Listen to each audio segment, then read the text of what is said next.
Boa noite, uma alegria muito grande estar aqui em Caçapava. Hoje é a segunda vez que eu venho para Caçapava. Eu fui transferido aqui para a região do Vale do Paraíba, aqui a região de São José dos Campos, do Sebrae, tem 2 meses e apaixonei. Pastor, vim ontem, vim hoje, estou apaixonado aqui pela cidade, muito legal aqui, um lugar muito bacana mesmo. Vocês têm sorte de morar e estar por aqui.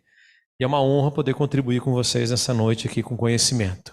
Obrigado pelo convite, parabéns pela abertura, pelas práticas comerciais, por divulgar o que vocês têm. Não é normal de ver, então isso aí é uma boa prática ser compartilhada com outras associações comerciais e outras entidades, muito bacana. Pessoal, deixa eu fazer um acordo de largada com vocês aqui, 2 acordos, pode ser? Primeiro, não diga que isso é muito difícil, que você não vai conseguir aprender. Nem vocês que estão aqui e nem quem está em casa. Porque se você disser isso, eu não consigo ensinar nada para vocês de largada. E acredite em mim, qualquer coisa de finanças não é difícil. É chato, eu concordo, mas não é difícil. E é tipo assim, se fizer com prática, se repetir, se tiver sequência, frequência na execução, diminui a chatice e passa a ser mais fácil. Agora, o que é mais chato? Ter a prática de controlar o dinheiro todo dia ou perder dinheiro porque não tenho controle? Perder dinheiro, né? Dá um trabalhão para ganhar, não é? Difícil trazer ele para perto, depois a gente não controla, ele vai embora, nem sei para onde foi, né? Então, é muito mais interessante ter o controle e ter o hábito. Se você, de largada a dica, não tenho, não gosto, não me intero, não me realizo, não consigo, talvez seja então de você criar uma estrutura dentro da sua empresa e contratar alguém que possa fazer esse controle para você e você só demanda então as informações que são necessárias. Mas ainda assim é importante saber como funciona, é importante saber como que é feito para que você possa saber a pergunta que você vai fazer. Então também é importante no mínimo ter conhecimento. Esse é um primeiro acordo com vocês. Segundo acordo, não tem pergunta boba. Não vou perguntar isso que eu acho que é muito bobo. Pergunta boba é aquela que eu não faço e eu fico com dúvida. Essa é boba. Então fique tranquilo, pode perguntar. Ninguém vai rir, ninguém vai achar que é boa pergunta. Eu não vou rir, toda pergunta é boa. E quem está em casa pode também perguntar. A Karen está encarregada de ler ali e entregar a pergunta para mim. Quem estiver aqui no auditório e quiser fazer pergunta, só espera um pouquinho para levar o microfone para quem está em casa poder ouvir o que está sendo dito. Tudo bem? Só vou pedir uma gentileza para vocês. A gente tem aqui cerca de 2 horas para conversar a respeito do tema, e se a gente ficar tratando especificamente do seu caso, da sua empresa, talvez eu traga prejuízo para todos os outros que não estão sendo tratados. Então, me permita ter só esse controle. Falar, olha, podemos tratar do seu caso em consultoria, em outros produtos do Sebrae, para a gente poder andar? Tudo bem? Pode ser? Feito o acordo? Balançar a cabeça positivamente e negativamente está dentro do pacote, tá? Você pode balançar a cabeça, pode fazer pergunta, está no pacote. Obrigado. Essa é uma das perguntas que mais fazem para a gente no Sebrae. Outra pergunta é aqui que eu monto com a certeza que dá dinheiro. Essa é outra pergunta que mais fazem para a gente no Sebrae. E não tem uma resposta para isso. E se você quer que eu responda essa pergunta, fica para uma próxima palestra. Nós vamos trabalhar essa daqui hoje. Essa é a outra. Olha, trabalho, não vejo a cor do dinheiro. Para onde está indo o meu dinheiro? Tem várias possibilidades do seu dinheiro estar escoando por vários ralos que existem. Normalmente, trata-se de má gestão ou de falta de controle. Não é que o negócio seja inviável. Em alguns casos, as pessoas têm medo de fazer um controle mais acurado da operação que tem, porque tem medo de descobrir que o negócio não é tão viável. Aí eu tenho que abortar um sonho, abrir mão de um projeto de vida. E também não é uma boa ideia. Agora, para que eu saiba a resposta disso, né? Eu preciso, dentro da gestão do meu negócio, ter objetivos. Então, uma pergunta que a gente faz para quem está começando a abrir uma empresa ou para quem procura consultoria financeira e está querendo organizar, uma pergunta que a gente faz é: onde você quer chegar com esse negócio que você montou?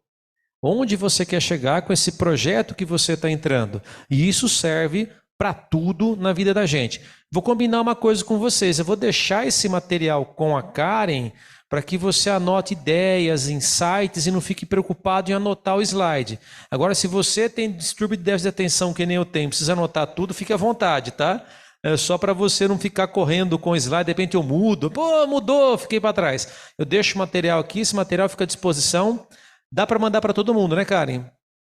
Aí só confere com ela se está certinho o cadastro e-mail e você recebe esse material. Tudo bem? Então, o objetivo fala de projetos que ainda você não estabeleceu métrica para isso. Então, eu quero ter uma grande empresa, eu quero ter um negócio, eu quero, enfim, pode ser outras coisas, eu quero conhecer um país, eu quero ter uma experiência, eu quero viajar para um lugar, eu estou começando a falar em objetivo. Então, é importante que antes até de começar a abrir uma empresa, ou de decidir mudanças no seu negócio, ou de implementar a gestão, você saiba exatamente qual é a sua expectativa que você tem a respeito do negócio que você está abrindo. Se você não é capaz de responder isso para si próprio, se você não tem uma ideia clara a respeito disso, como é que a gente vai trazer pessoas para o nosso projeto, engajar, motivar funcionários ou motivar até a família para contribuir com aquilo que eu estou fazendo? Aí eu vou transformar objetivo em meta. Você pode inverter isso, chamar meta de objetivo, objetivo de meta, não interessa. O interessa é que você tenha a ideia de onde você quer chegar e depois a métrica. A meta, ela começa a falar em prazo, em quanto tempo eu vou chegar lá, em quanto eu vou investir, em quanto eu quero ganhar, né? Em quanto isso é importante para mim. É o tal do SMART. Alguém fez o Empretec aqui na sala? Tem Empreteco na sala? Tem? Lembra da meta SMART? Específico, mensurável, alcançável, relevante e temporal. E se você não tem ideia do que é Empretec, vamos trazer Empretec para cá, fazer uma turma aqui que é o melhor curso que o Sebrae tem, é um curso que transforma a gente, que é da ONU.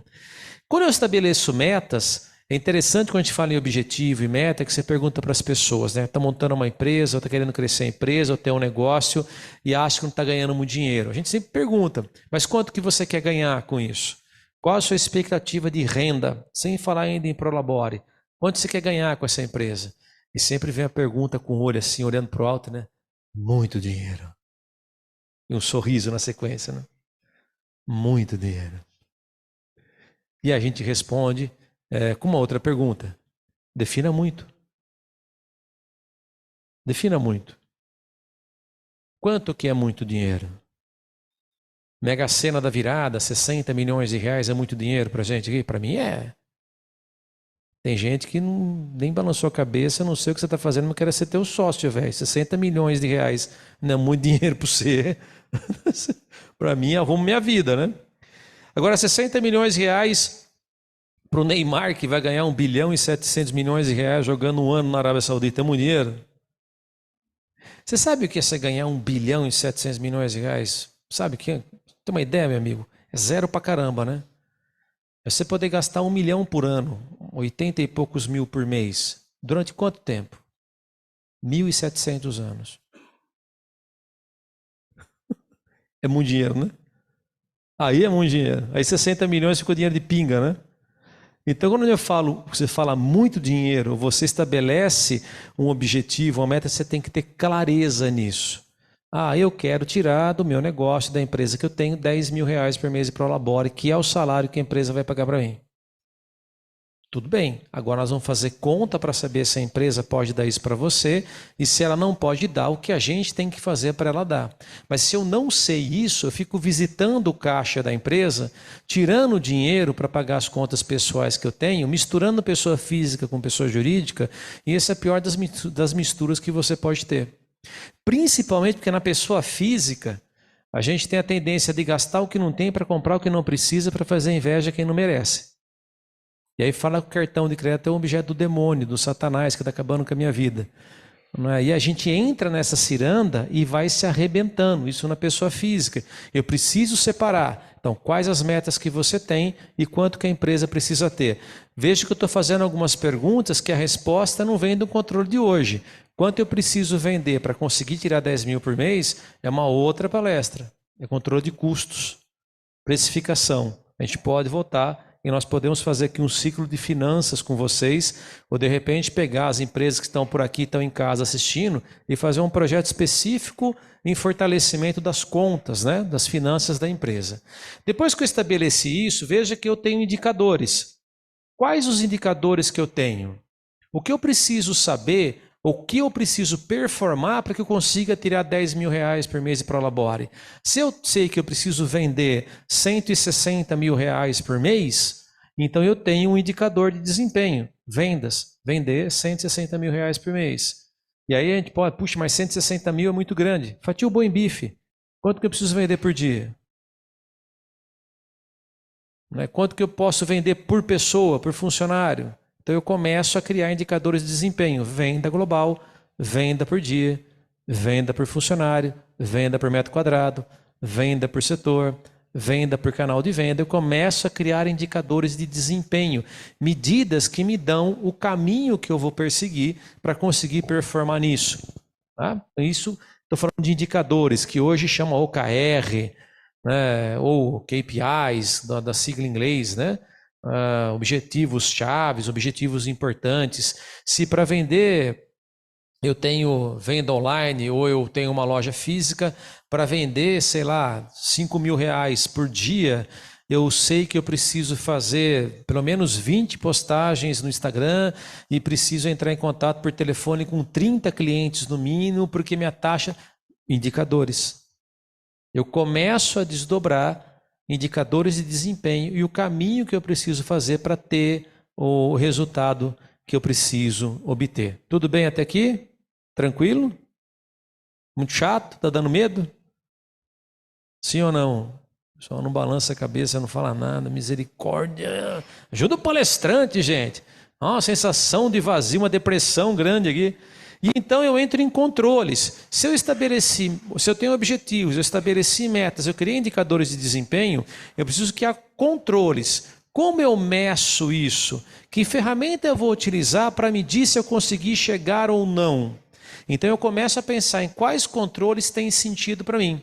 Muita gente pergunta que tipo de software que eu compro para controlar meu negócio. Olha, eu primeiro aconselho você a criar controles para que você saiba quais controles e que ajuda você precisa para o seu negócio. Aí você escolhe o software. A definição de transformação digital é o emprego de tecnologia para que você melhore os processos do seu negócio. Se você não tem processo, se você não tem organização, qualquer tecnologia que você jogar, você só vai piorar a desgraça que está acontecendo. Você vai potencializar o problema. Então, primeiro eu organizo. O que eu quero saber? Tinha empresários que, na época que eu atendia mais, né, que é fazer a parte mais legal do escritório, que é atender clientes do que gerenciar, vinham com um monte de relatório. Eu comprei um software, tem esse monte de relatório aqui, e eu não consigo ler. Que análise que eu tiro? É porque comprou o software, imprimiu um monte de coisa, mas não se preparou, nem preparou o software para dar resposta. Que pergunta você tem para fazer? Se você não tem uma pergunta para fazer, você vai receber qualquer resposta. Me dê respostas. Quais? Me dê respostas. Aí, vou falar um monte de coisa. Não, você não respondeu o que eu queria, mas você não perguntou nada. O software também é a mesma coisa. Então, qual é o controle que você precisa para que você faça métricas, você meça resultado? Quem não controla, não mede. Quem não mede, não avalia.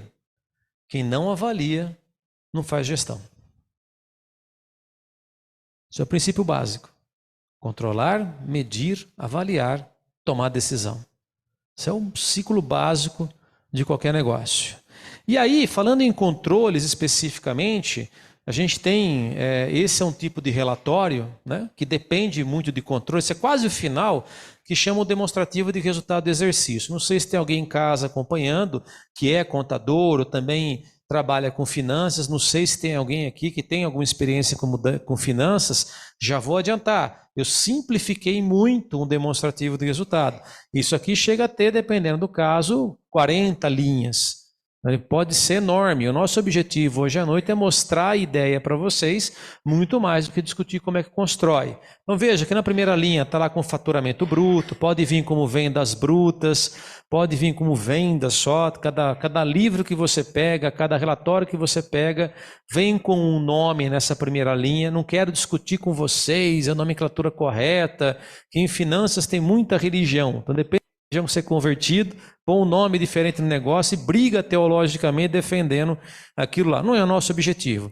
Saiba que quando eu falo ali em cima, na primeira linha em azul, faturamento bruto, eu estou dizendo que é o somatório de todas as notas fiscais que você emitiu ao longo do mês, de todas as vendas que você fez. Não importa se você recebeu ou não recebeu no mês corrente. Se eu vendi para receber dali 30 dias, se eu vendi com 30, 60, 90, se eu vendi com 30, 60, 90, 120, é perder de vista, não importa.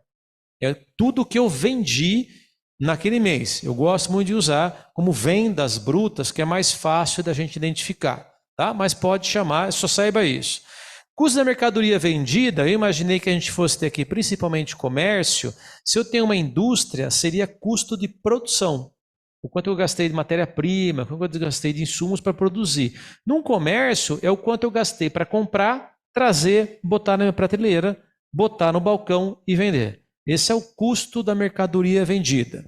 Então, essa empresa fictícia que vendeu R$165 mil, o custo da mercadoria vendida foi ali 96.487.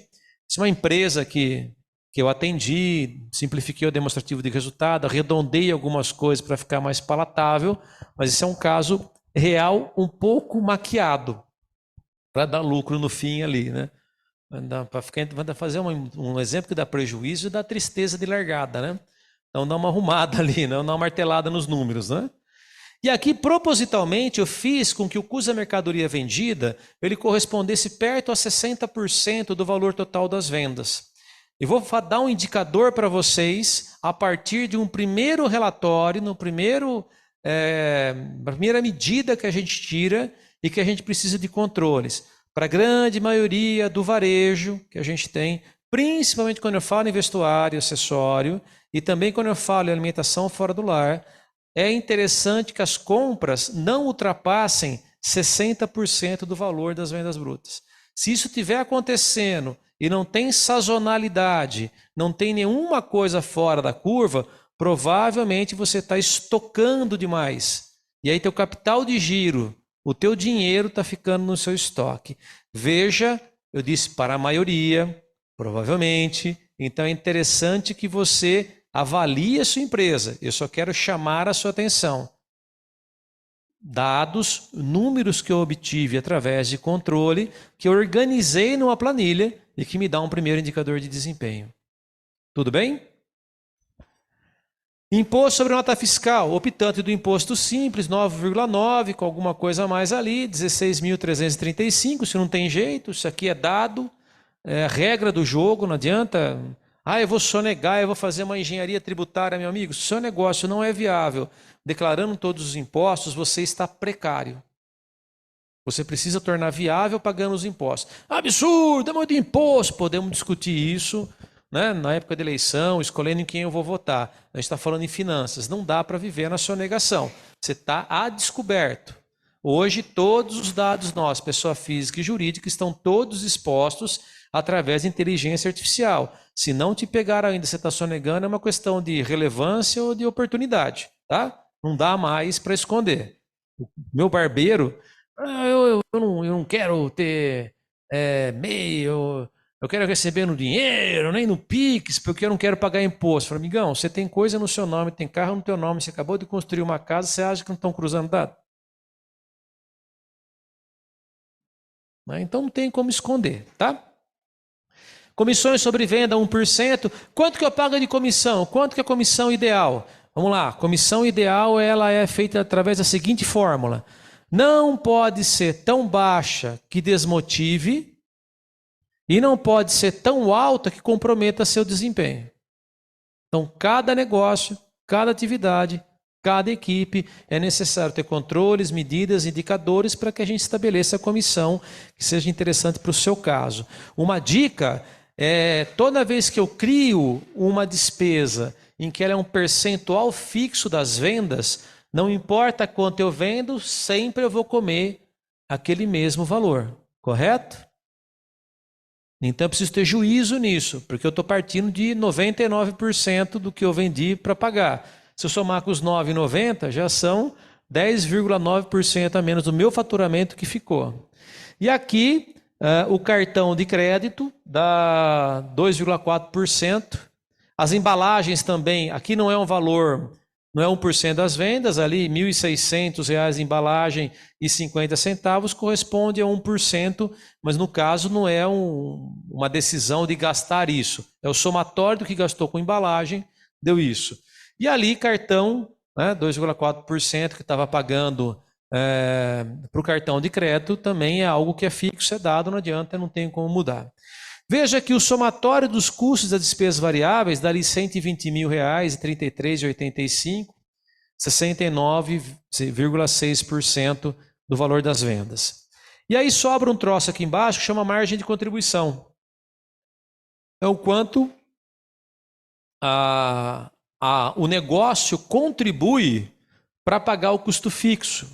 Um outro dado, varejo, é interessante que a margem de contribuição fique perto dos 30%, 25% a 35%. É um bom valor de margem de contribuição para a maioria dos varejos. Tá? Então precisa analisar.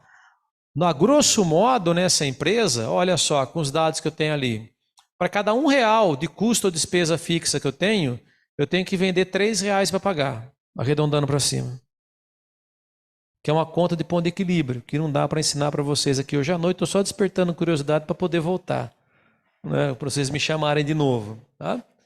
Aí tem a despesa fixa. No comércio é interessante que ela fique sempre abaixo dos 25%. Tá bom, ali está 17%. Total de despesas, né, que a empresa tem. Se teria uma despesa financeira, alguma coisa apareceria. E ali embaixo, tão sonhado, desejado, o lucro líquido. Então eu ganhei R$16 mil. Não, você não ganhou. Quem ganhou foi sua loja. O seu Prolabore, os 10 mil, estão dentro dos 28 lá. Se você não tiver uma meta de retirada fixa do seu negócio por mês, você vai quebrar, amigão. O lucro é do seu negócio. Você compõe capital de giro e você ganha capacidade de investimento. Depois que sobrou, deu muito bem, talvez você possa apossar do lucro se for interessante. Mas você tem que ter uma retirada fixa mensal para acompanhar.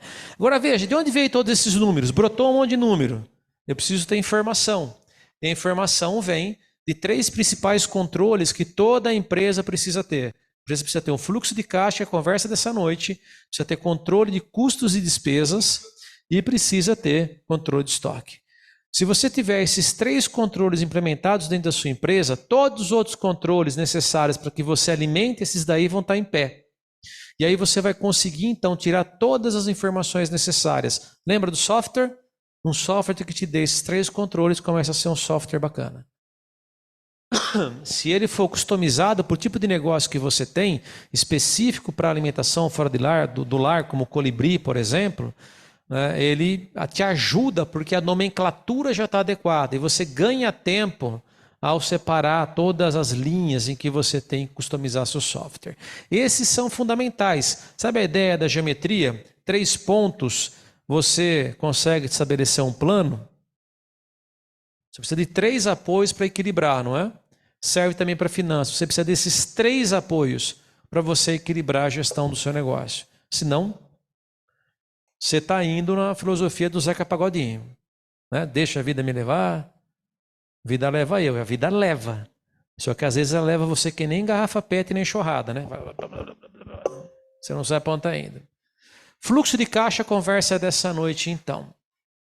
Aí, para começar a falar de fluxo de caixa, a gente precisa de algumas definições. Nossa, seria daqui slide feio, cheio de letrinha. É definição e é lei. E eu resumi muito ainda. Tá? Então não tem jeito de fugir desse troço. A legislação diz que você pode operar em regime de competência ou em regime de caixa. Regime de competência é utilizado para calcular os seus impostos. E o que diz isso? De acordo com a resolução 750/93, do Conselho do CFC, o princípio da competência refere-se a receitas e despesas conforme apresenta a redação original em seu artigo 9º. Já dá preguiça, não dá? Você começa com isso, assim, o cérebro vai fazendo assim, uma coisa chata, aguenta aí. É só um pouquinho. As receitas e despesas devem ser incluídas na apuração do resultado do período. Lembra do demonstrativo de resultado? Que não é uma apuração de resultado. em que ocorrer, sempre simultaneamente quando se correlacionarem, independente do recebimento ou pagamento. Vamos traduzir em linguagem de ser humano. Eu registro o que eu gastei e o que eu recebo, o ato de recebimento de entrada, no momento que emiti o documento. Fui lá, que nem minha mãe, ia no Bom Retiro e comprava vestido de festa para vender na loja dela. Quando ela pagou lá 30, 45, 60. Ela pagava desse jeito. Mas quando o coreano emitiu a nota fiscal para ela, ela registra o valor total da nota fiscal no mês corrente, no mês que ela está comprando. Então vai entrar setembro, ela foi para setembro e fez a compra. Então eu registro 100% da nota. Quanto que é? Ah, foi 15 mil reais. Mas vou pagar 30, 45, 60. Então ela registra 15 mil reais. E aí no mês de setembro, ela vendeu lá, também a 3 parcelas, mas ela vendeu um total lá de 50 mil reais. Ela registra os 50 mil reais no mês corrente, independente se ela recebeu ou não. E por que você tem que fazer desse jeito? Porque é em cima disso que vai ser apurado, que vai ser estabelecido o simples, o cálculo do imposto que você paga. Quer dizer que eu pago imposto antes de receber? Isso. E se eu não receber? Continuo pagando. Tá? Você paga em regime de competência, não em regime de caixa. E o que é o regime de caixa? O regime de competência você usa para calcular custos, despesas, formar preço de venda. Não tem jeito. Para controlar o estoque, também é controle em regime de competência. Agora, para trabalhar o regime de caixa, né? Esse é o regime de competência resumido para ajudar vocês, para ficar mais palatável para quem tiver quando mandar o material, tá? Eu trabalho em regime de caixa. O que é o regime de caixa? Isso eu administro a entrada e saída de dinheiro. Lucro é uma operação contábil, é bacana, mas tem 10 hipóteses, que fica também, estou me convidando aqui, Laura, um monte de vezes aqui, né? Fica uma outra conversa, tem 10 hipóteses em que o demonstrativo de resultado pode estar dando lucro e você está sem dinheiro.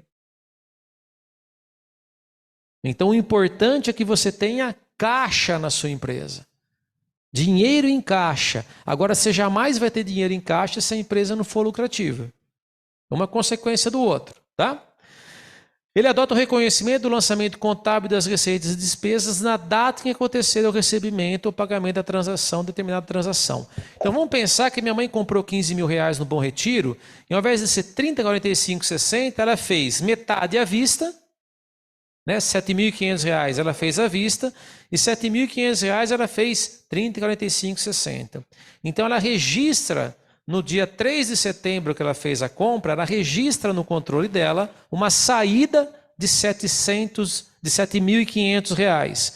No dia 3 de outubro, ela registra a primeira parcela dos 30, 45 e 60. E ela veio lá, vendeu. Ela vendeu lá no dia 10 de setembro, ela vendeu lá um vestido de R$ 600 que a freguesa vai pagar com uma entrada e mais 2 parcelas. Então, no dia 10 de setembro, ela registra a primeira parcela da venda. Depois, no dia 10 de outubro, a segunda parcela da venda. No dia 10 de novembro, a terceira parcela da venda. Aí eu estou em caixa, regime de caixa. Tudo bem? A diferença entre um e outro? Administrar o seu caixa se administra desse jeito. Administrar os custos, as despesas, se administra em competência. Calcular o tributo, você calcula em regime de competência. Mas você põe no caixa quando você vai pagar.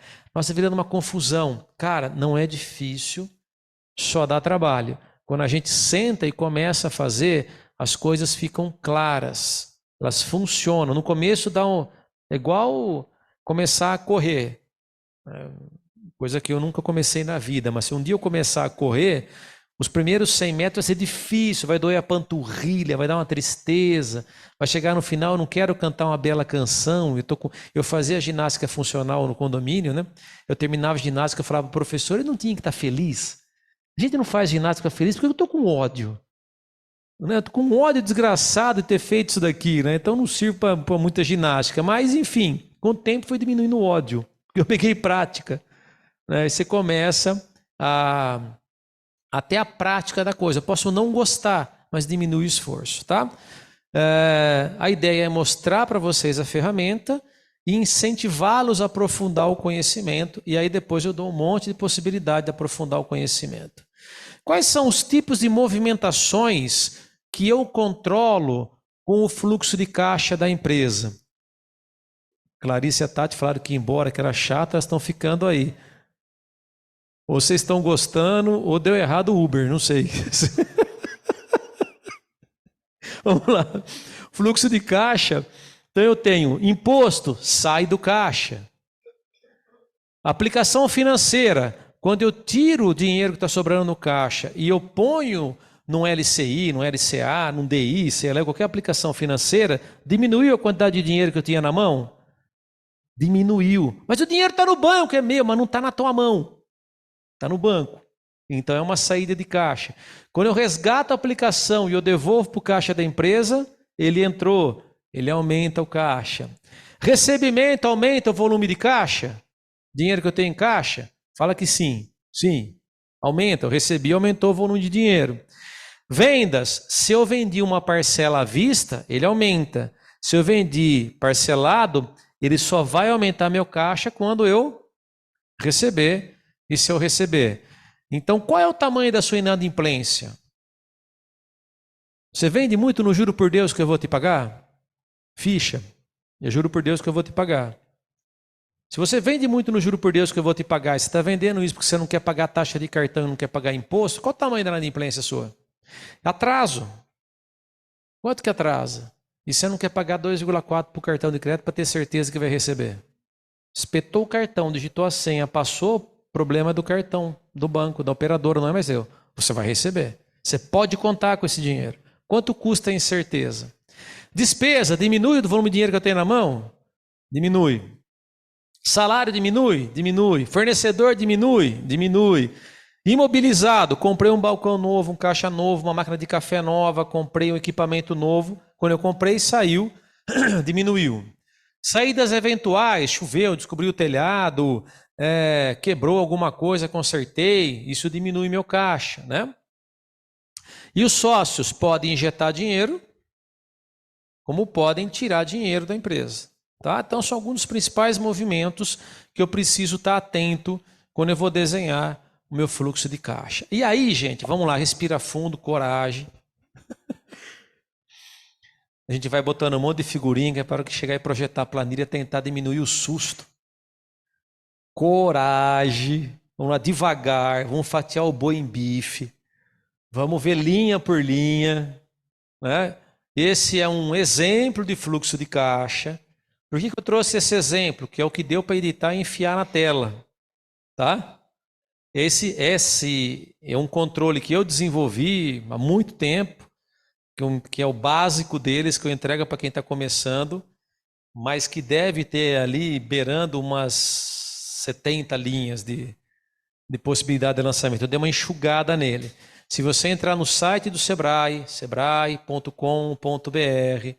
e der uma busca fluxo de caixa, você tem livro eletrônico para você ler, você tem curso para você fazer online, e você tem uma planilha de Excel pronta para você utilizar. Gratuito, 100% gratuito, tá? Então vamos lá, respira. Então, normalmente, fluxo de caixa, dos que eu mais gosto, você pode começar com o saldo anterior aqui embaixo. Eles chamam dos lançamentos de ajuste. Mas eu acho que para o raciocínio da gente, como eu estou começando o dia, se eu lembrar do que aconteceu no último dia, dá uma ordem na cabeça, né? Fica mais fácil da gente enxergar. E ao longo dos anos de Sebrae, eu vim do mercado de consultoria, dar consultoria para média e grande empresa. Eu comecei a dar consultoria para pequena empresa. E eu aprendi que muitas das vacas sagradas, dos dogmas, dos totens que a gente defendia na contabilidade, dá para você trabalhar de maneira não tão apegada à academia, mas que facilita a vida da gente. Porque no final das contas, se eu souber quanto dinheiro eu tenho, quanto que eu vou gastar, é o que eu preciso, né? Isso não dá com a nomenclatura toda correta. Então a gente dá uma arrumadinha para ficar mais fácil. Começa com o saldo anterior, no caso aqui, fechou o mês com R$400 negativo, a empresa fechou com R$400 negativo e começou a trabalhar. Então, no dia 1º, essa empresa vendeu R$300 à vista, recebeu R$800 do cartão, estava para receber, estava programado, ia cair nesse dia, recebeu. E também recebeu um Pix ali de R$ 380. Olha, entrou um Pix ali. Então, total de entrada no dia, R$ 1.480. Nesse dia também a empresa fornecedora aqui dele, que é um bar, R$ 300 que pagou para o fornecedor. Tá? Aluguel não pagou no dia, água e luz não foi no dia, pacote de dados, internet, telefonia não pagou no dia, mas gastou R$ 20 de copa. Alguma coisa, copo descartável, açúcar, alguma coisa que comprou para compor ali o lugar sagrado das oferendas. Você sabe onde é o lugar sagrado das oferendas? Mesinha do café.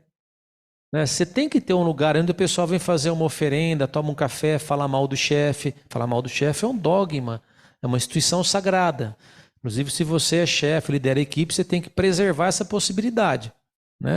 Chega assim, dá um tempo para o povo tomar um café. Não queira saber. A gente pode falar sobre liderança, a importância de ser o DJ da Rádio Peão. Limpeza não gastou nada, o escritório não pagou, manutenção não pagou no dia, funcionário também não tinha aqui, funcionário em encargos, salários. Então teve R$ 320 de saída. Não tirou nada para aplicação, não sacou nada de aplicação. O movimento do dia foi de 1.160. Total de entradas menos o total de saídas.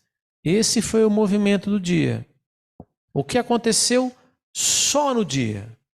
É importante eu saber o que aconteceu só no dia. É importante para eu saber se as minhas metas do dia foram alcançadas, se a gestão do dia foi correta, se eu controlei bem o dia, ter ideia também de quais são os melhores e os piores dias ao longo do mês e ao longo do ano. Confere? Você mais ou menos sabe, né? Aqui, normalmente aqui essa semana a gente ganha mais dinheiro. Nessa a gente mata a mosca. Janeiro para o varejo de vestuário, por exemplo, é uma tristeza. Todo mundo em férias. Não vai. Aí você tem que lavar água no Natal para sobreviver janeiro, e encarar fevereiro, que o carnaval come dia útil. Então você sabe esses movimentos porque você tem um histórico e isso ajuda você. E o final do dia, 760. Por quê? Lembra que eu tinha 400 negativo? Então eu paguei com esse movimento. Eu repus o meu caixa que estava negativo e sobrou R$ 760. Tudo bem? Tranquilo? Um projeto a planilha da preguiça, né? Depois quando a gente vai assim conversando com a planilha, a gente vê que ela é só chata, ela não é difícil. E como é que eu faço isso? Você precisa controlar a venda. Você precisa controlar isso aqui, ó. Você precisa controlar a despesa, fornecedor a fornecedor.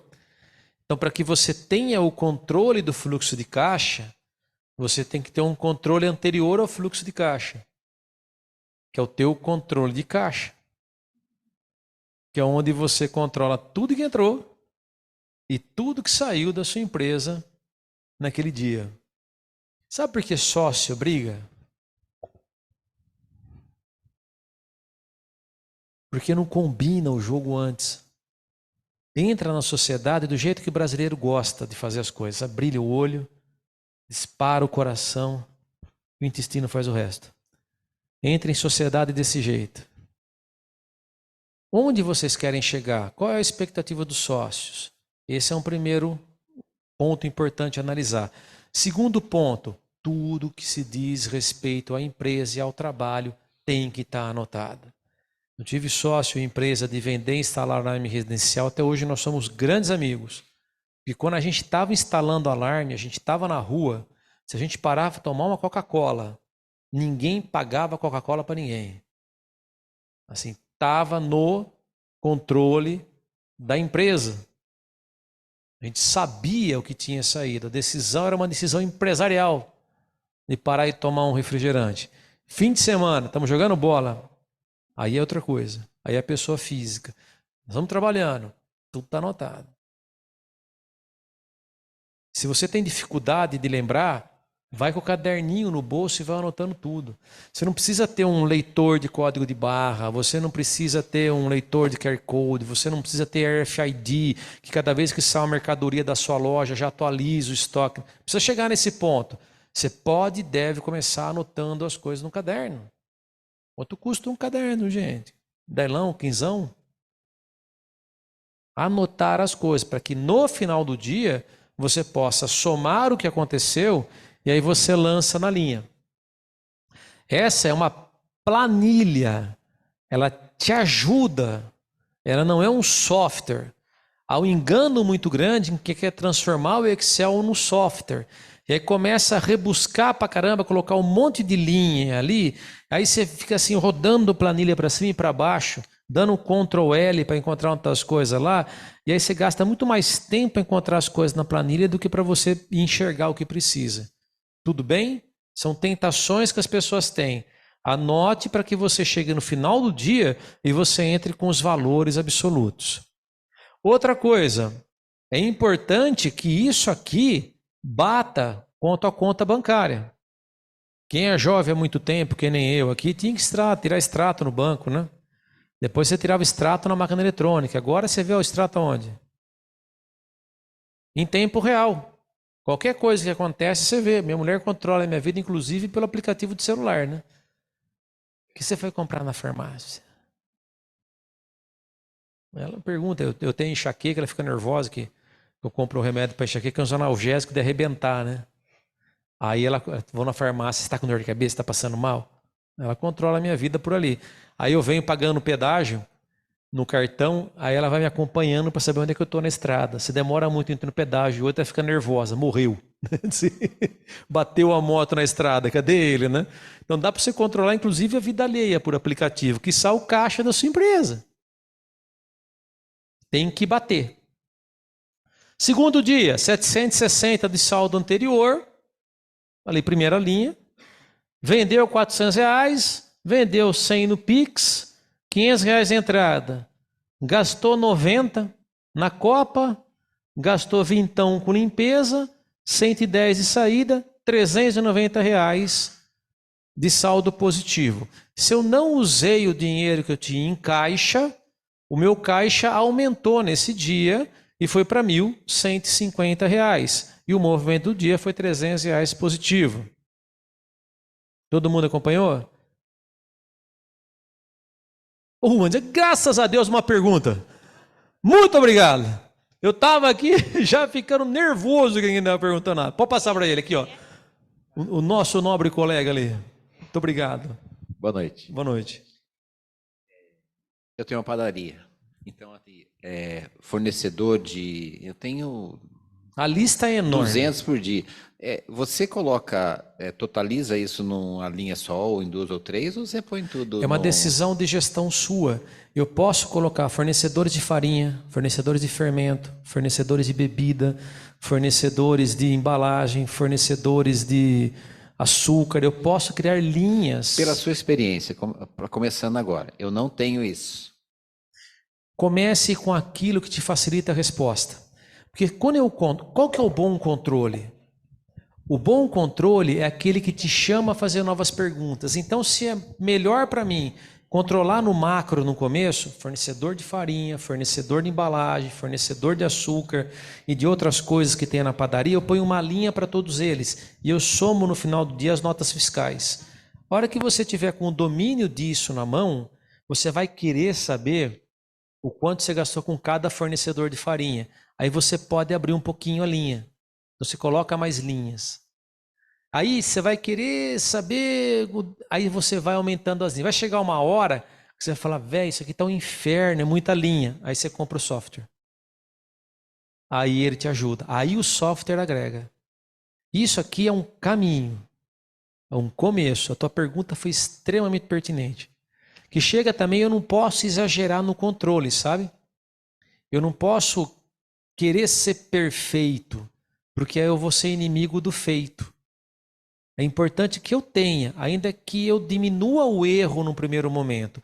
Um professor meu de planejamento estratégico me deu um exemplo que eu guardei para a vida, né? Gestão é semelhante a você drenar uma represa para cortar os galhos das árvores que ficaram por ali. Sabe quando você faz uma represa e você inundou um monte de árvore? Então você abaixa um pouco a água, aparecem alguns galhos, não é? Aí você corta os galhos. Aí você abaixa mais um pouco a água, aparecem mais outros galhos e você corta os galhos. Então você vai aprimorando a gestão. Respondi? Vai naquilo que te dê respostas agora. Não se preocupe em cravar, em acertar. Quanto mais pergunta você fizer, significa que mais no caminho certo você está. Nunca você vai ter um controle absoluto que vai te trazer todas as respostas. E aí cuidado com a angústia. Tem gente que vira, acho que não vai ser seu caso, né? Você tem bastante tempo de padaria, tem experiência, né? Mais ou menos, mas já...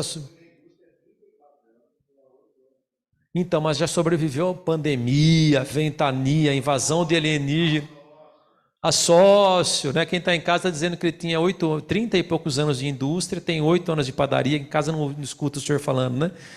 Já sobreviveu, eu estou dizendo que sobreviveu a pandemia, a invasão de alienígena, sócio. Então é importante a gente começar a diminuir a zona de incerteza e não ter todas as respostas na mão, tá? Entra no site do Sebrae, vê a planilha que está lá, dá uma olhada nela. Né? Precisar de ajuda, a gente ajuda no começo. Paulo, tem mais pergunta. Opa! De casa agora. Agora abriu a porteira, agora vai. Vai lá. Ela diz assim: boa noite, sou Kátia da Candlebox Aromas. Gostaria de saber se no caso do MEI, os lançamentos por competência são feitos da mesma forma?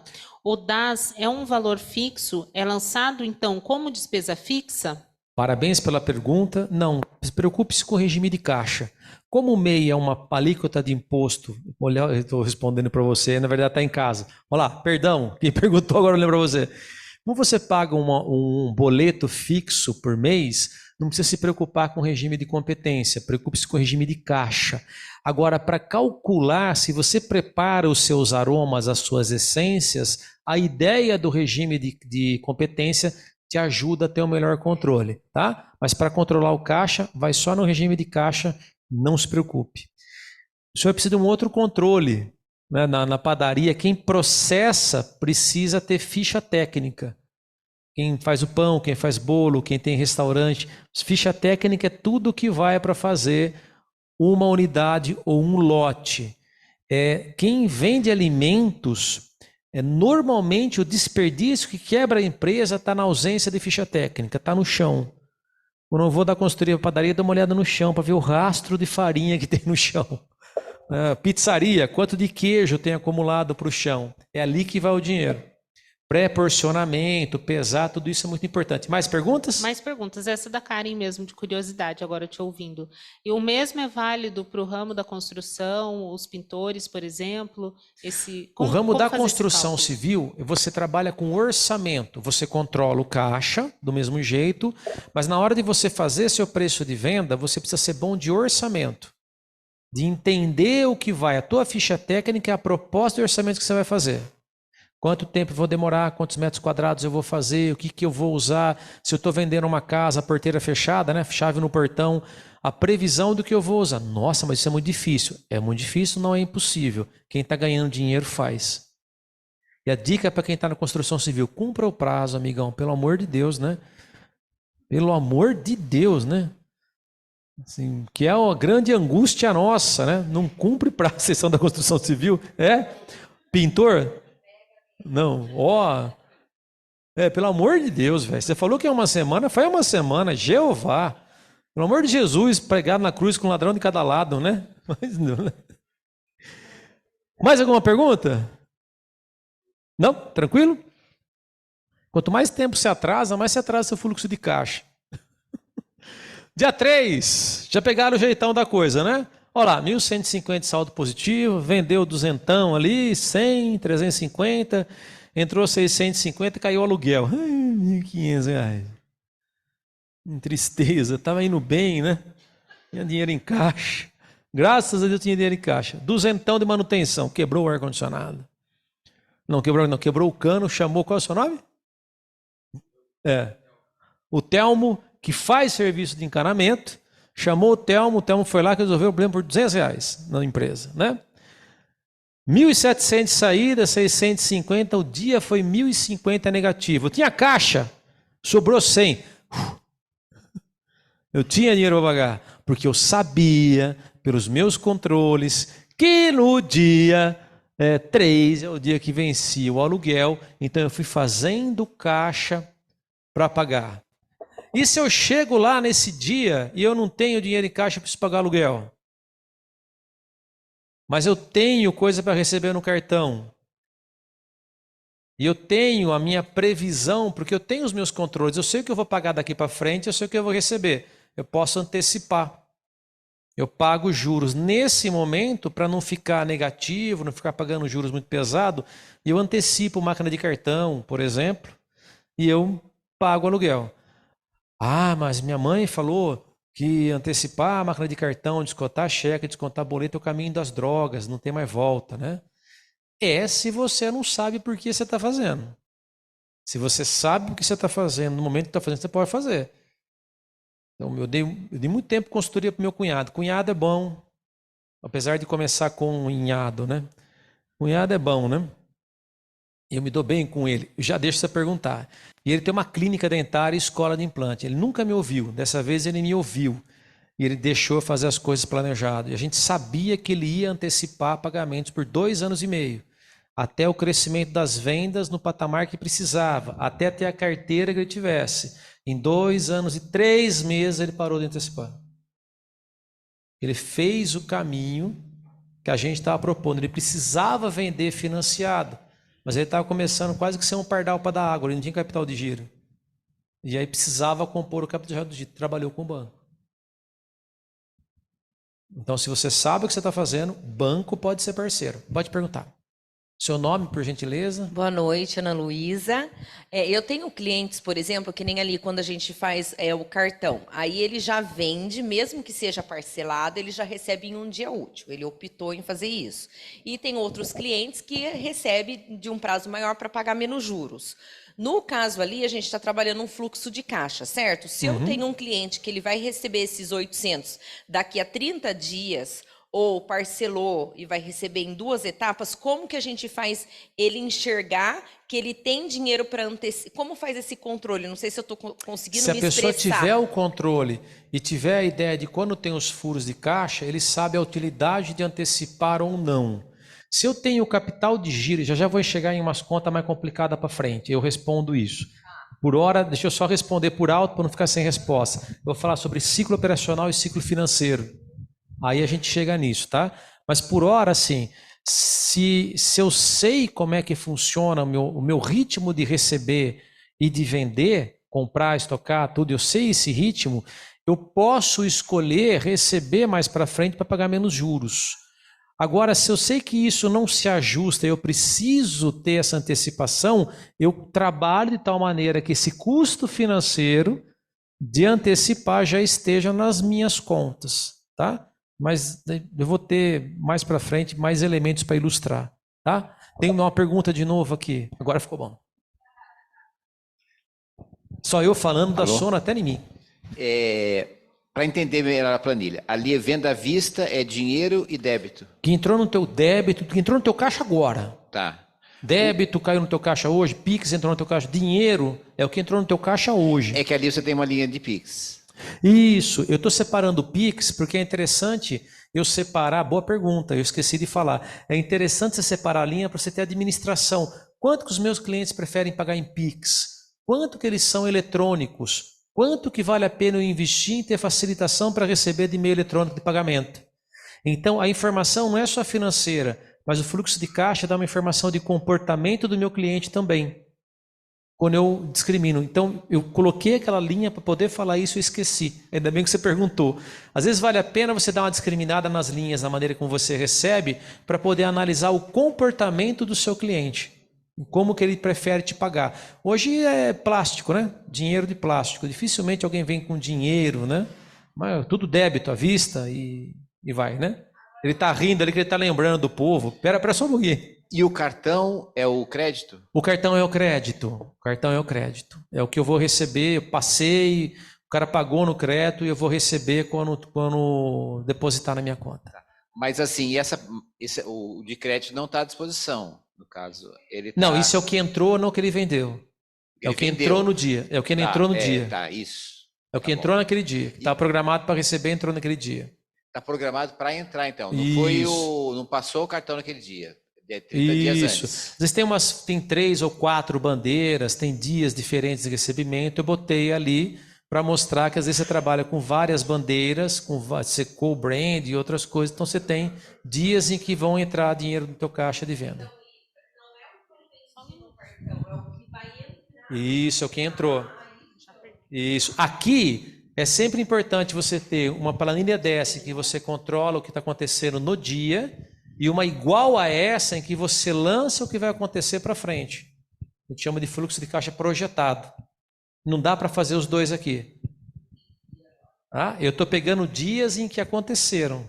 É como se já tivesse acontecido até o dia 4 de setembro. Tá? Não estou programando. Pergunta? Eu queria saber se você aconselha o fluxo de caixa fazer dia por dia ou se eu Sim. posso fazer por semana. Tem vários consultores que falam para você fazer o semanal. Se você tem pouco movimento diário e está naquele caso da gente começar a controlar para ter resposta para depois apurar, faça semanal. Se você tem movimento diário, acontece diário, faça diário. Começa a fazer diário já. Tá? Eu não gosto de fluxo de caixa semanal para começar o controle, que aí acumula muita coisa para lançar na sexta-feira. Ou no domingo, ou padaria de domingo a domingo, né? O tal da prisão de porta aberta que o povo fala. Mas é legal a planificação, eu gosto do negócio de planificação. Vamos lá? Posso continuar? Eu vejo que vocês pegaram o domínio pelas perguntas que vocês estão fazendo. São perguntas boas, se vocês estão fazendo. Ali tem o último dia, o dia 4, né, que aconteceu. E nesse dia 4, olha lá, capotou, tem 200 negativo.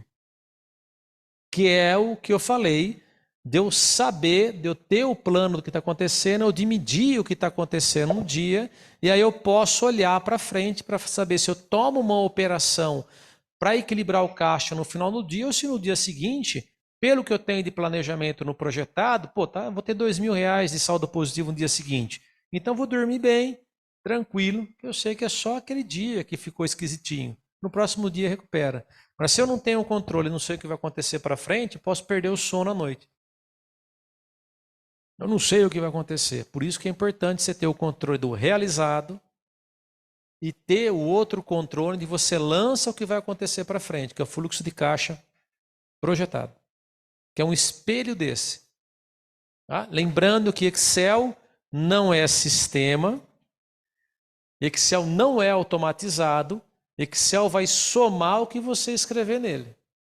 Se eu quero ter automatizado, que eu vou fazendo caixa, lendo lá com um leitor de código de barra, cada etiqueta que está colocando já vai atualizando, eu pego o relatório, eu preciso de um software. Tá? Aí é que eu vou ter automatizado. Se não, eu vou ter que fechar o caixa no final do dia, na unha, e lançar as coisas ali. Posso andar? Um pouquinho? Aí eu tenho algumas coisas que eu posso analisar quando eu tenho controle de custo, estoque, controle de caixa, né? Eu posso analisar, por exemplo, o ciclo operacional, que é o prazo entre a compra e o recebimento. Valor monetário entrou no meu bolso, só para terminar de ler, né? Então é o prazo entre a compra e o recebimento do que entrou no meu bolso pela venda. Ali está a formuleta em vermelho, ciclo operacional é igual ao prazo médio em estoque, mas o prazo médio de recebimento. Tá? Já deixa você perguntar. Por exemplo, fui lá, minha mãe comprou lá os R$15.000 de vestido de festa no Bom Retiro. Minha mãe que mora no céu, né? Saudade dela, inclusive, porque estamos falando da minha mãe, estava conversando de roupa, né? Então comprou lá R$15.000. Comprou, pagou o coreano, voltou para casa, isso lá em São Carlos, que morava. Aí conferiu a mercadoria, botou na prateleira no dia seguinte, ligou, amiga, tem um vestido que é sua cara, você tem que vir aqui. A amiga, ela foi lá no sábado e comprou o vestido, e aí ela pagou lá em 30 dias. Então, entre ela pagar para o coreano e ela receber, demorou no mínimo um mês e uma semana. Tá? Isso a gente está falando de prazo médio de recebimento.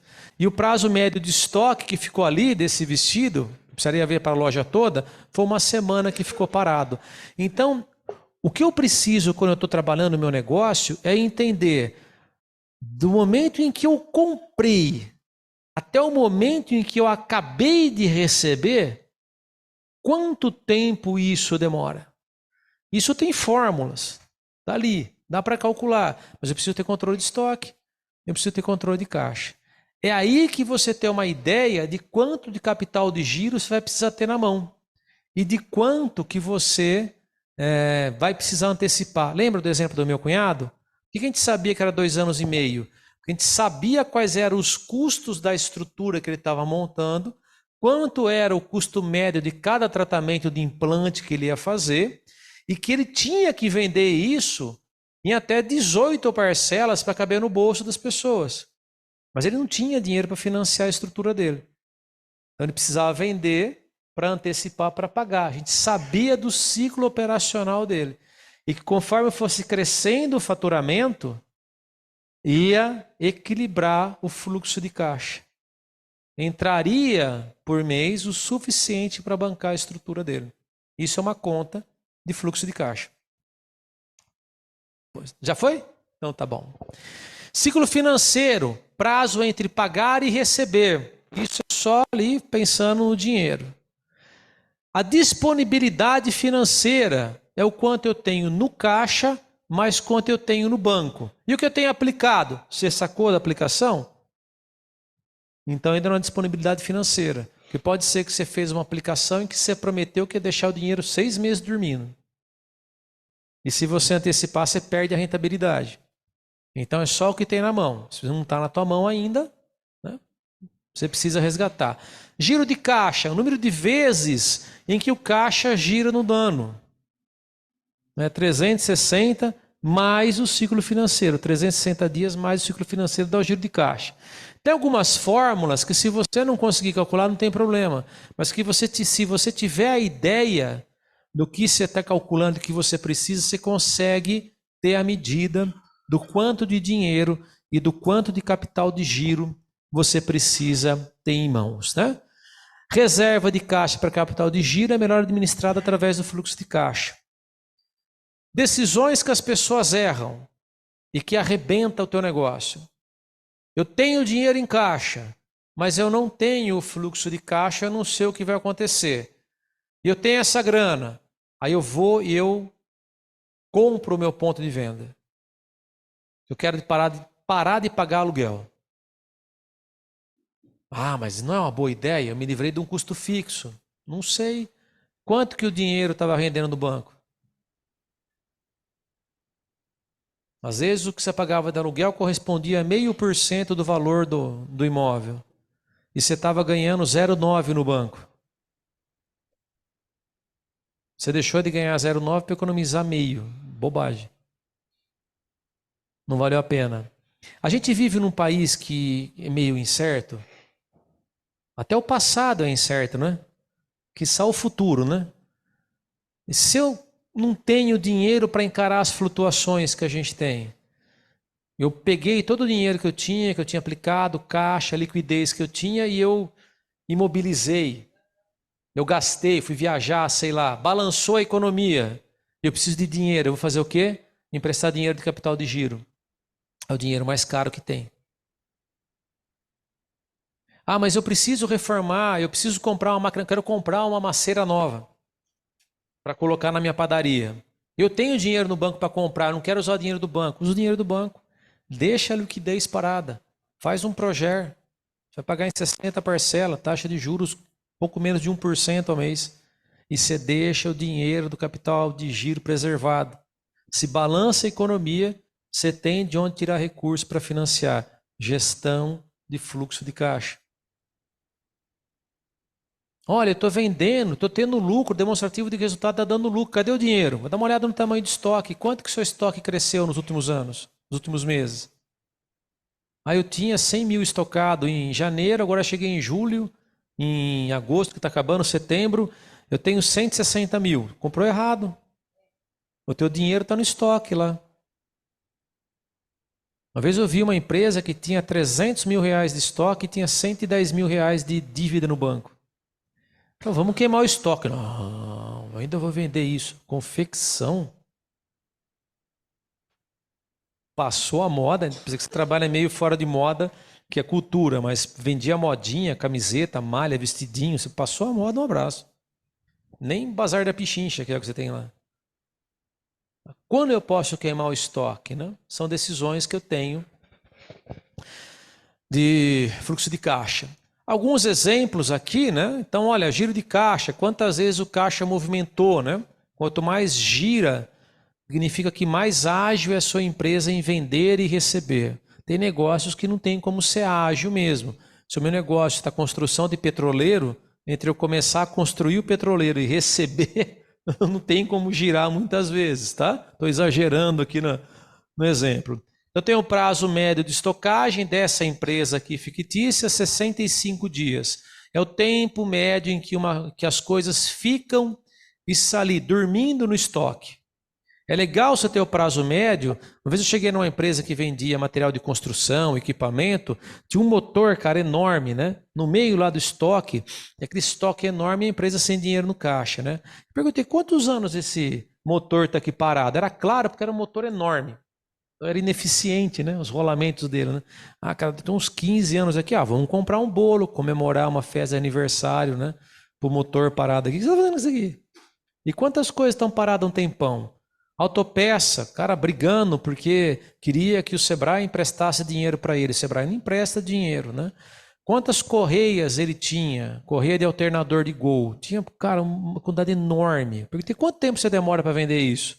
Ah, cara, isso daí deve ter correia para um ano mais ou menos. Por que você comprou? Tava barato. Dinheiro parado em correia. Dá para fazer promoção? Só que essa semana deu a louca no patrão. Correia do alternador do Gol. Alguém vai lá? É igual fazer promoção de sal. Se eu der 50% de desconto no quilo de sal, você vai comprar 20 quilos? Então tem coisa que não tem, que a gente chama de elasticidade de venda. Prazo médio de recebimento, 30 dias, 60 dias dormindo, 65 dias dormindo, 30 dias para receber.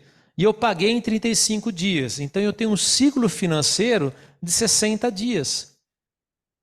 Se eu tenho 360 dias no ano, meu caixa vai girar 6 vezes no ano. E eu preciso de capital de giro, de no mínimo, para 60 dias. Bancar toda a minha estrutura, salário, aluguel, tudo funcionando e mais as compras do mês. Essa empresa precisa de no mínimo 60 dias de capital de giro, fazendo uma conta grossa. Tem conta de capital de giro mais estreita para fazer, mas se você já olhar isso, já é interessante. O exemplo do meu cunhado está ficando mais claro. Quando eu falei para ele, ó, são 2 anos e meio antecipando o que você está vendendo para bancar o rolê. Né? Tem uma mão que levantou ali. Deixa eu perguntar, em caso de ferramentas, assim, tem ferramentas que a gente não utiliza tanto e tem ferramentas que a gente utiliza bastante. É que eu acabei de comentar com ele. Às vezes é mais fácil a gente alugar uma ferramenta do que gastar o dinheiro que está no caixa para poder comprar uma ferramenta que vai ficar um pouco parada. Perfeito, meu querido. É essa a decisão. Correto. Quanto dinheiro eu vou ter que imobilizar naquela ferramenta? Sim. E se eu deixar esse dinheiro no banco, não vai me dar rendimento? Ou se eu pegar esse dinheiro, ao invés de comprar essa ferramenta, eu consigo fechar uma obra... qual é o seu nome? Com o Jefferson... E aí eu fecho com ele comprando material. Eu consigo comprar um material mais barato, eu ganho no material e ganho na mão de obra. Só que assim, em caso de ferramentas também pra gente é meio imprevisível, porque pode ser que pareça outro serviço igual e a gente precisa alugar a ferramenta de novo, né? Aí você começa a ter decisões. Como você tem controle, você fala, velho, já tem 3 meses que eu estou usando essa ferramenta que eu usava de vez em quando, eu estou usando sempre. O mercado mudou, estou sendo conhecido por esse serviço. Vale a pena talvez eu ter a ferramenta. Só que aí eu tenho que fazer contas de custos, que eu vou dizer aqui algumas variáveis, mas eu consigo te explicar uma outra vez. Quanto deprecia essa ferramenta? Por quanto você pode vender ela no final? Será que ela não custa mais na tua mão do que você continuar pagando aluguel? Então são decisões. Ela não tem resposta fechada, mas a pergunta é maravilhosa. Estamos começando a falar de finanças aqui. Andando mais um pouco e indo para o final. Tem uma pergunta ali. Espera só um pouquinho, para o pessoal de casa ouvir sua pergunta.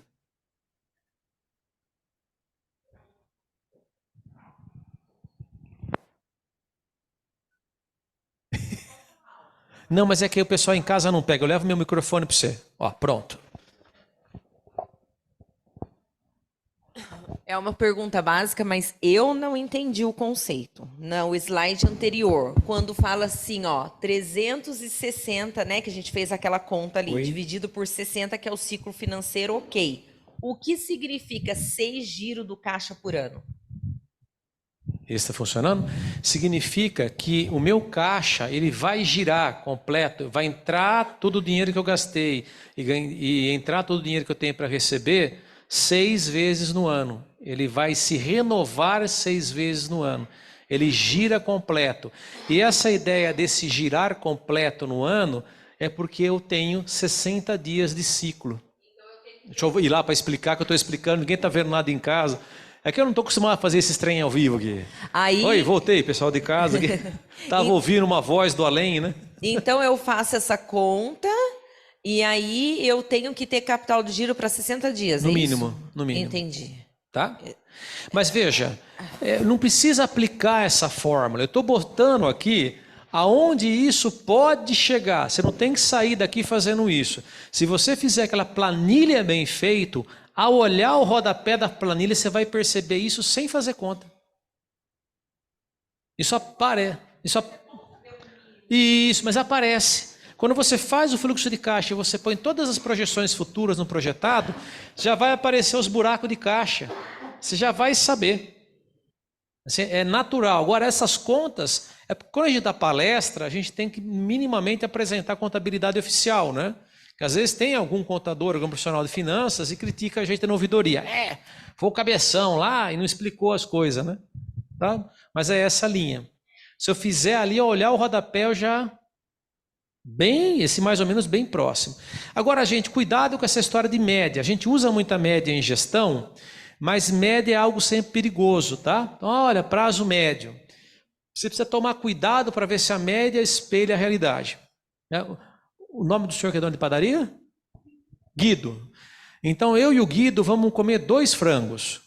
O Guido come os 2 frangos e eu não como nenhum frango. Na média, nós comemos 1 frango cada um. Na real, eu morro de fome e ele de colesterol. Ele infarta. Então, precisa tomar cuidado com a média. Quando eu estou usando prazo médio, custo médio, eu preciso sempre verificar se isso está próximo da realidade. Então vou fazer média ponderada. Cuidado, você começa a criar um monte de controles em que você gasta um tempo enorme fazendo um controle e não ganha dinheiro. Não tem que ser útil para você. Pergunta em casa?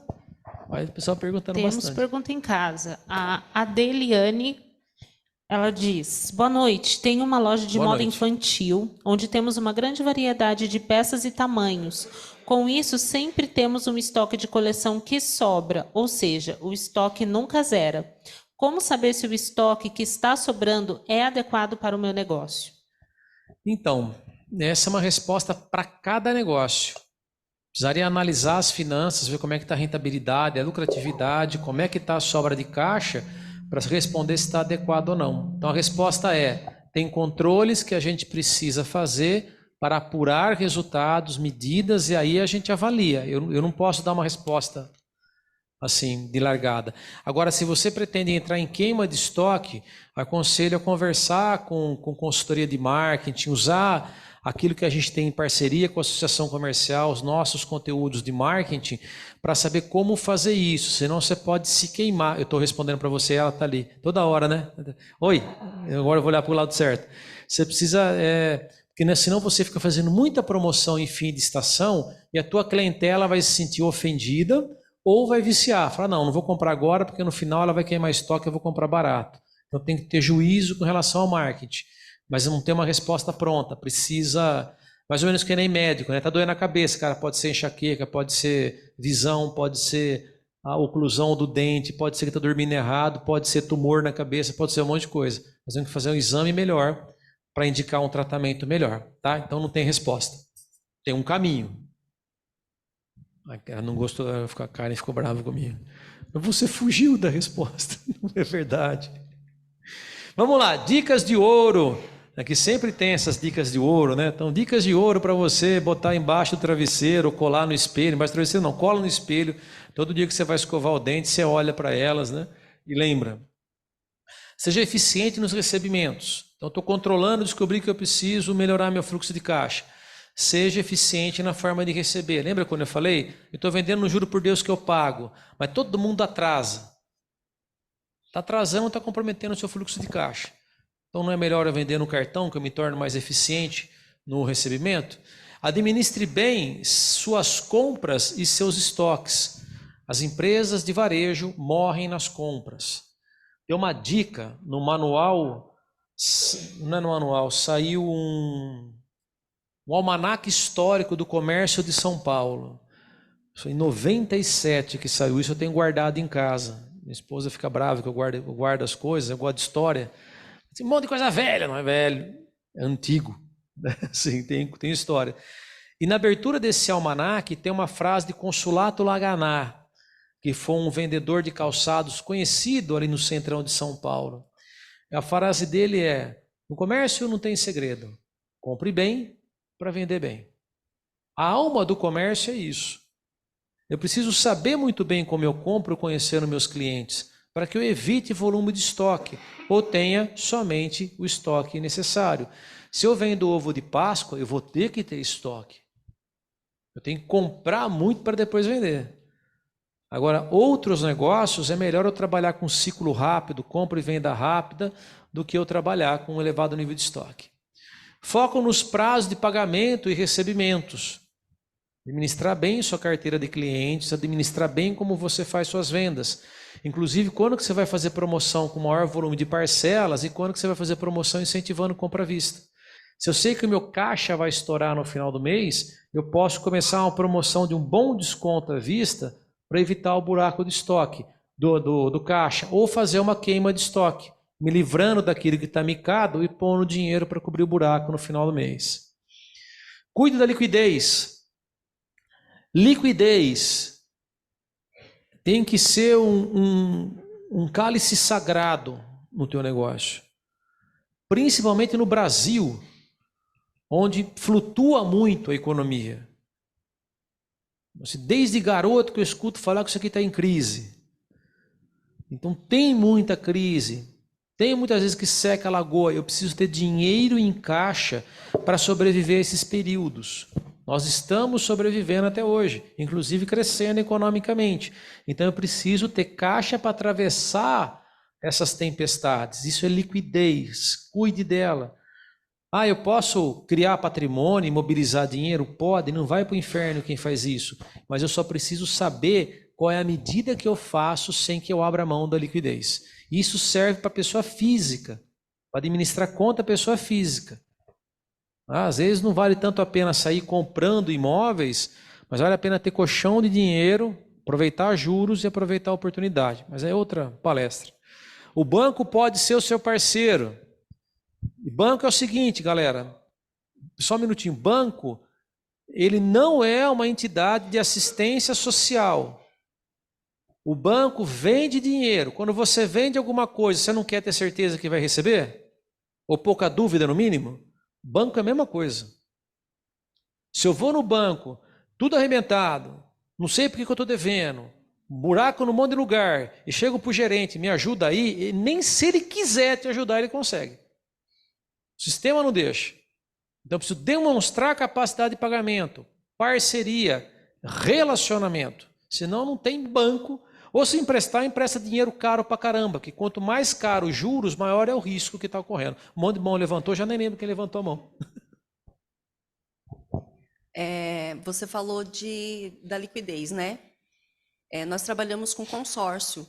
Então, o que a gente tem falado muito para clientes, tanto empresários quanto pessoa física, é o não compensar comprar à vista.